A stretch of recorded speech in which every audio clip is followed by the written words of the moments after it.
need of hour is gender neutral laws.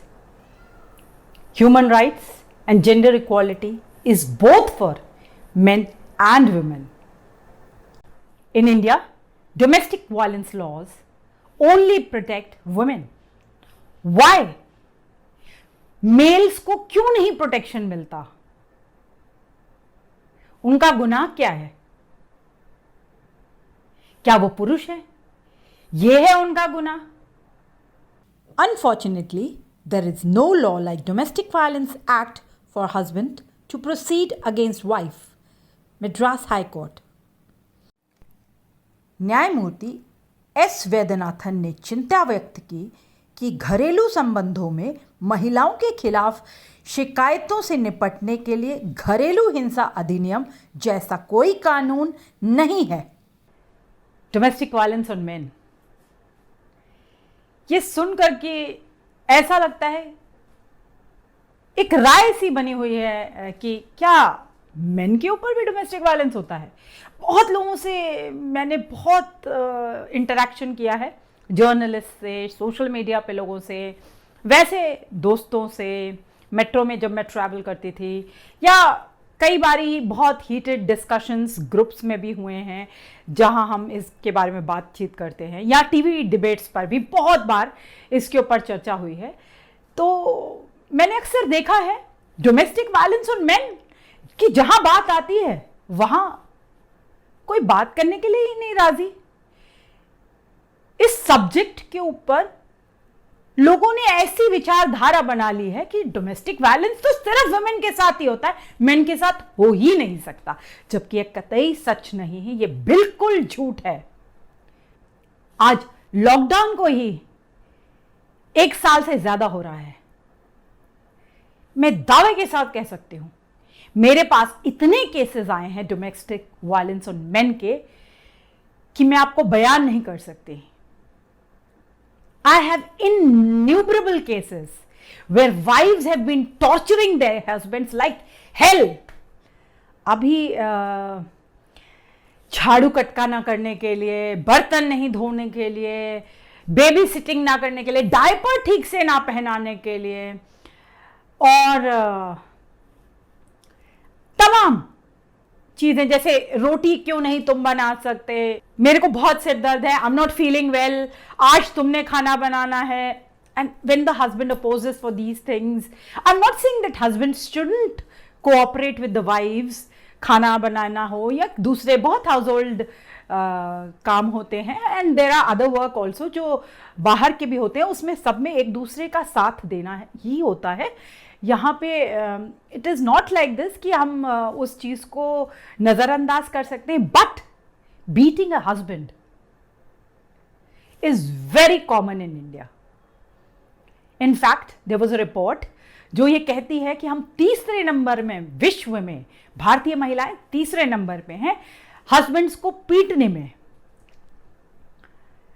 Husbands को पीटने के लिए जो शस्त्र वाइफ्स के पास हैं उसमें से बेलन, झाड़ू, डंडा, हैंगर, ये सब चीजें बहुत ज्यादा प्रयोग में ली जाती हैं. और आप जानते ही हैं घरों में ग्लास, कटोरियां कैसे मार मार के फेंकी जाती हैं. अब मैं ज्यादा पोल नहीं खोलूंगी यहां पर, लेकिन स्पष्ट रूप से यह कहना चाहूंगी कि इतने सालों से डोमेस्टिक वायलेंस पुरुषों के ऊपर हो रहा है, लेकिन हम सब म्यूट स्पेक्टेटर्स की तरह ये सब देख रहे हैं, सुन रहे हैं, लेकिन हम आज तक भी कुछ नहीं कर पाए, क्योंकि जो डोमेस्टिक वायलेंस जो है वो जेंडर न्यूट्रल नहीं है. ये लॉ को जेंडर न्यूट्रल जल्द से जल्द बनाने की हमने कई बार अपनी कोशिश की है, कई बार आवाज उठाई है, कई बार लेटर्स भी लिखे हैं कि इसे जल्द से जल्द जेंडर न्यूट्रल बनाया जाए. वाइफ्स अक्सर डोमेस्टिक वायलेंस का केस हस्बैंड्स के ऊपर ठोकती हैं, उसे लगाती हैं, जिससे कि वो प्रूव कर पाए cruelty. Of the husband and the family members, उसमें उनके पिता को भी इंक्लूड कर देंगी, हस्बैंड के मदर को भी, हस्बैंड की भाई बहन और जो भी तमाम रिश्तेदार हैं, यहां तक कि दूर दूर के रिश्तेदार जो कभी घर में भी नहीं आए होंगे, उनके भी नाम लिखवा देंगे कि इन्होंने हमारे साथ मारपीट की है। अब होता यह है कि मारपीट दोनों तरफ से होती है कई बारी, लेकिन हस्बैंड तो कुछ कह ही नहीं सकता, वो तो मारपीट जितनी भी होती हो वो तो चुपचाप बैठा रहेगा।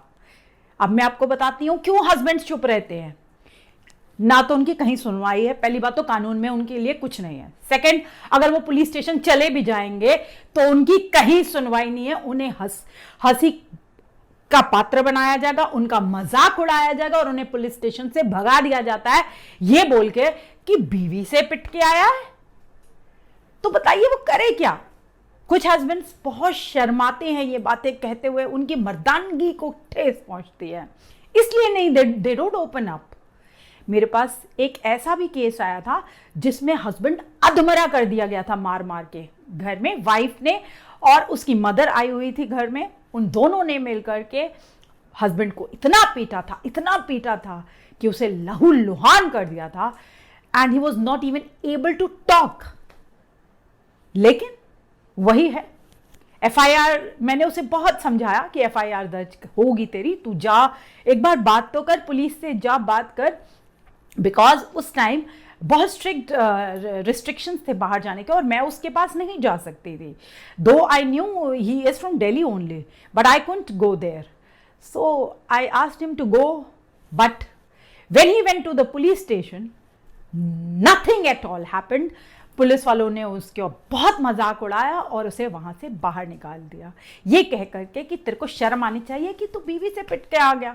तो ऐसे कितने इंसिडेंट्स हैं, यहाँ तक कि महाराष्ट्र के मिनिस्टर हैं कि जिन्होंने अभी कुछ दिन पहले इसके ऊपर चर्चा शुरू करी थी कि डोमेस्टिक वायलेंस वुमेन के ऊपर बहुत बढ़ रहा है, तब मैंने उन्हें भी एक लेटर लिखा था और वहाँ स्पष्ट रूप से उनसे पूछा था कि साहब बहुत ठीक है, आप तो बड़े बड़े पॉलिटिकली पावरफुल लोग हो, आपकी आवाज़ दुनिया सुनती है, लेकिन क्या आपको लगता है कि सिर्फ महिलाओं के साथ डोमेस्टिक वायलेंस हो रहा है? क्या आपको लगता है कि बुजुर्गों के साथ डोमेस्टिक वायलेंस नहीं हो रहा? बुजुर्ग में पुरुष भी होते हैं, क्या आपको लगता है कि मेल्स के साथ नहीं हो रहा? आपने ऐसा एक वन साइडेड स्टेटमेंट क्यों दिया? आज तक ऐसे सवालों का मुझे कभी जवाब नहीं आया। अक्सर देखा गया है कि पुरुषों को लगता है कि अगर वो ये पूरे वॉयलेंस को रिवील कर देंगे तो उनके साथ बहुत प्रॉब्लम्स आएंगी, उन्हें फेस करने के पड़ेंगे, जो लीगल कॉन्सिक्वेंसेस हैं वो फेस करने पड़ेंगे, बच्चों का साथ छूट जाएगा, फैमिली टूट जाएगी। इसलिए भी अक्सर देखा गया है कि वो चुप रहते हैं, वो ट्रॉमा में रहते हैं, सुसाइडल हो जाते हैं, अपने अंदर घुट घुट के मरते रहते हैं, लेकिन ये किसी को बताते नहीं हैं शर्म के मारे। सोसाइटी और फैमिली प्रेशर बहुत ज़्यादा होता है और वो ये बात मैरिज में रहते हुए किसी से डिस्कस कभी नहीं करना चाहते। मेरे पास वैसे तो आमतौर पे मेरे पास बहुत सारी कंप्लेंट्स आती रहती हैं, लेकिन अभी मैं आपको एक इंसिडेंट बताती हूँ जो अभी 2-3 दिन पहले ही हुआ था। एक मुस्लिम लड़का था, उसके साथ बहुत मारपीट हुई और उसके जो भाइयों ने मारपीट करी और उसके बाद उसकी कड़ी बाहर से लगा दी दरवाजे की और वो मारपीट करके उसको चले गए। प्रॉपर्टी डिस्प्यूट था ये। अब हुआ ये कि ये लड़का जो था वो 100% हैंडीकैप था, तो उसके पास उसने सोचा अब मैं क्या करूं, मारा पीटा था तो वो बोल भी नहीं पा रहा था।